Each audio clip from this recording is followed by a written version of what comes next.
Assalamualaikum warahmatullahi wabarakatuh. Good morning for the 5th grade, murid-murid kelas 5 from SDN Semper Timur 03. Going back with me, Mrs. Me. Today, hari ini sebelum PTS, penilaian tengah semester, kita akan membahas lesson 3, pembelajaran ketiga di second semester, di semester kedua ini. What are they? Ada apa saja? Pertama, kita akan membahas present continuous tense. Pengulangan sih sebenarnya di semester 1 juga sudah pernah. Traffic and road sign, and terakhir adalah toll road. Oke, let's begin from the first one. Present continuous tense itu adalah tenses yang digunakan untuk menceritakan something that is ongoing atau happening, yang sedang terjadi atau sedang dilakukan. This tense has two words. Dalam tenses ini, yang penting adalah ada be, to be, dan kata kerja yang ditambahkan ing di belakangnya. Be itu apa sih, Miss? Mungkin ada yang lupa. Be itu to be atau kata kerja bantu. Ada 3 untuk present. Is, am, dan are. Is untuk he, she, it, atau benda dan orang satu. Am hanya untuk I, saya, dan are untuk you, kamu, we, kami, they, mereka, atau benda dan orang banyak. For example, like this. Contohnya seperti ini. She, karena she dia satu, maka menggunakan to be-nya is. She is. Cook, karena dia continuous, maka menggunakan ing. She is cooking. Jadi dalam continuous tense, yang penting itu ada to be dan verb ing, kata kerja ing. I, to be dari I adalah am. Jadi I am playing. They, karena they mereka banyak, maka menggunakan are. They are singing. Like that.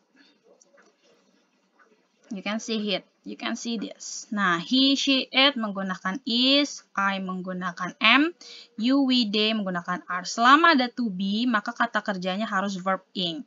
Drawing, sleeping, watching, tambahkan ing di belakangnya. Yang artinya sedang. I am drawing, saya sedang menggambar. He is sleeping, dia sedang tidur. You are watching, kamu sedang menonton. Like that. Next. Masih mendiskusikan tentang present continuous tense. Dalam setiap tenses itu ada adverbs of time atau kata keterangan waktu. Dalam continuous tense, kata keterangan waktu yang digunakan adalah now, yang artinya sekarang, right now, artinya juga sekarang, atau at the moment atau at present, yang artinya saat ini. Maksudnya apa sih, Miss, keterangan waktu itu? Jadi keterangan waktu itu menunjukkan kalau aktivitas atau kejadian itu sedang terjadi.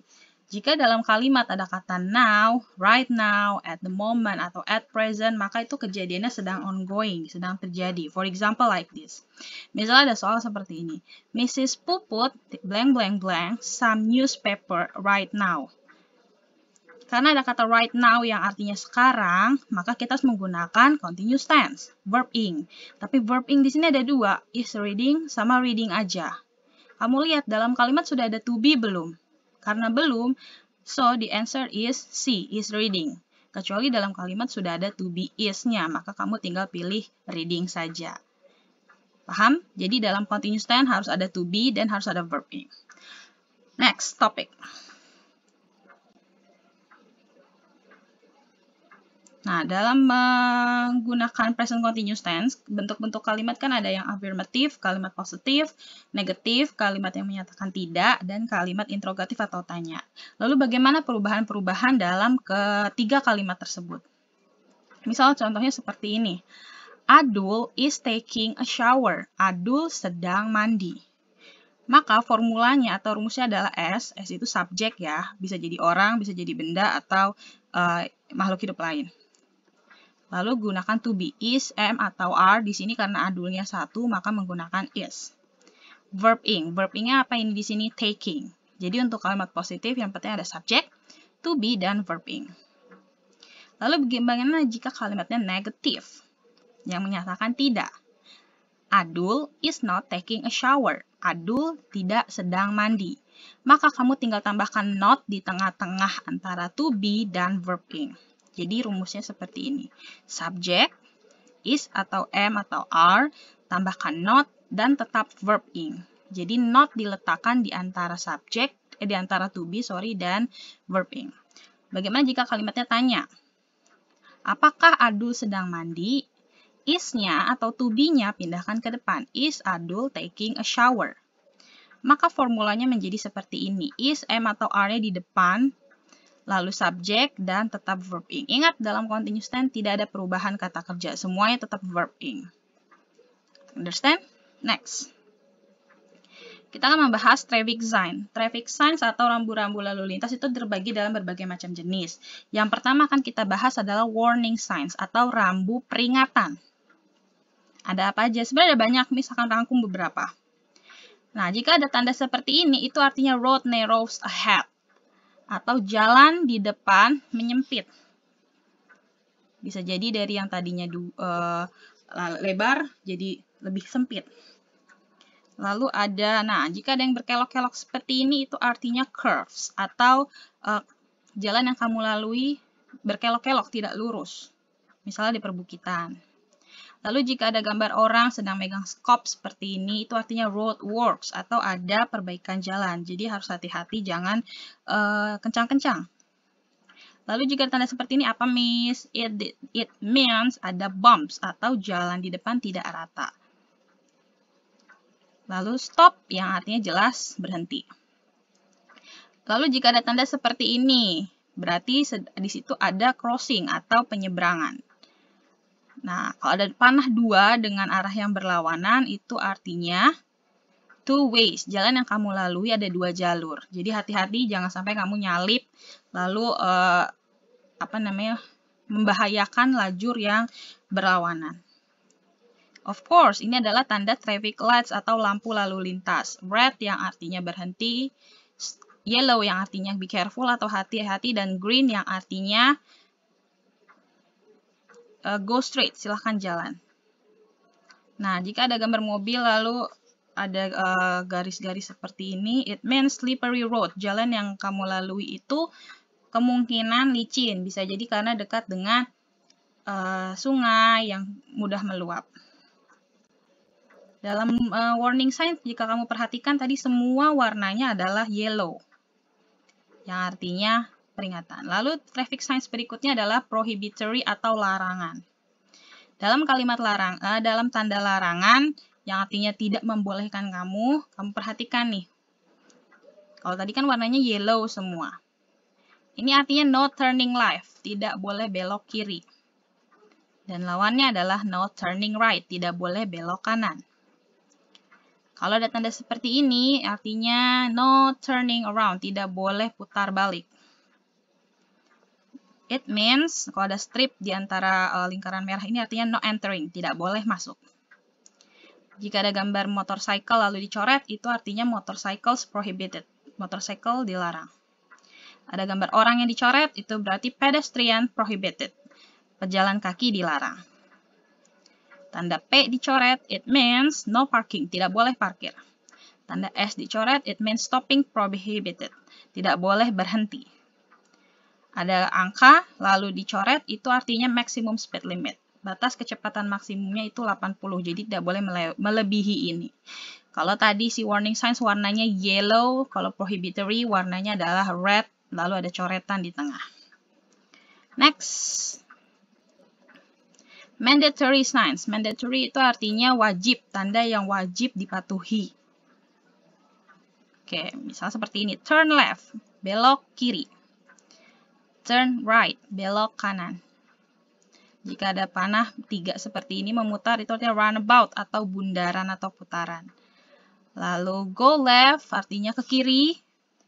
Go right, ke kanan. Tanda-tanda panah ke atas itu artinya go straight, lurus.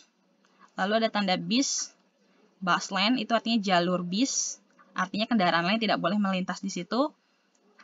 Jika ada tanda motor seperti ini, itu artinya motorcycle lane, jalur sepeda motor, berarti kendaraan lain roda 4 itu tidak boleh melintas. Lalu ada seperti ini bicycle lane, atau jalur sepeda. Kalau kamu lihat, tadi si warning warnanya yellow, si prohibitory warnanya red dengan coretan di tengah, mandatory berwarna blue atau biru. Next, satu lagi adalah informatory sign, information sign, atau tanda informasi. Seperti ini, misalnya motorway begins, artinya jalur motor. Lalu jika seperti ini, artinya di depan ada tunnel, atau terowongan.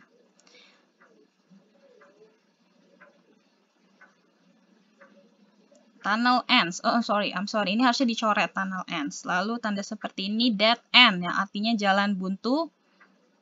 Bus stop yang artinya tempat pemberhentian bis, dan gas station atau artinya tempat pengisian bahan bakar. That's all about traffic signs. Tadi ada warning, prohibitory, mandatory, dan information. Next, kita akan membahas toll road. Nah, seperti ini contohnya. Pasti kamu pernah lewat. Toll road is a road that you pay to use. Toll road itu adalah jalan di mana kamu harus pay, membayar kalau kamu mau lewat. Jadi sebenarnya semua jalan kan gratis, tapi kalau jalan tol karena dia akses yang lebih cepat, bebas macet, maka you have to pay. Harus membayar. Kamu bisa gunakan e-money, karena untuk sekarang rata-rata semua toll road itu menggunakan e-money. Jadi kamu harus tap, tidak menggunakan uang cash. Motorcycle is not permitted. Ingat, di jalan tol motorcycle tidak boleh melintas. Kecuali dalam beberapa kasus waktu itu ketika banjir besar, maka motorcycle diizinkan untuk melewati beberapa jalan tol. History of toll road. Sebenarnya toll road atau jalan tol di Indonesia begin in 1987, di tahun 1987. Yang pertama dioperasikan adalah Jagorawi, Jakarta, Bogor, dan Ciawi. Dengan kepanjang atau length 59 km. Yang tadi meng-connect atau menghubungkan Jakarta, Bogor, dan Ciawi. Untuk toll road sendiri ada beberapa nama yang popular, yang terkenal untuk toll roads. Misalnya Jagorawi Toll Road tadi ya, Jakarta, Bogor, Ciawi. JOR, Jakarta Outer Ring Road atau lingkar luar, berarti tidak aksesnya bukan di dalam kota Jakarta. Cipali Toll Road, Cipularang Toll Road, Baktel Toll Road, Jakarta Cikampek Toll Road, dan Jakarta Merak Toll Road. Ini adalah beberapa nama jalan tol yang terkenal dan sering masuk pemberitaan, misalnya jika dalam high season seperti Lebaran atau libur panjang karena sering macet. Okay, that's all about present continuous tense, traffic signs, dan toll road. I hope you understand. Kami harap kamu paham. Jika tidak paham, silahkan tanya by WhatsApp. That's all for today. Selamat belajar dan selamat mengerjakan tugas yang Miss share di GCR. Thank you. Wassalamualaikum warahmatullahi wabarakatuh.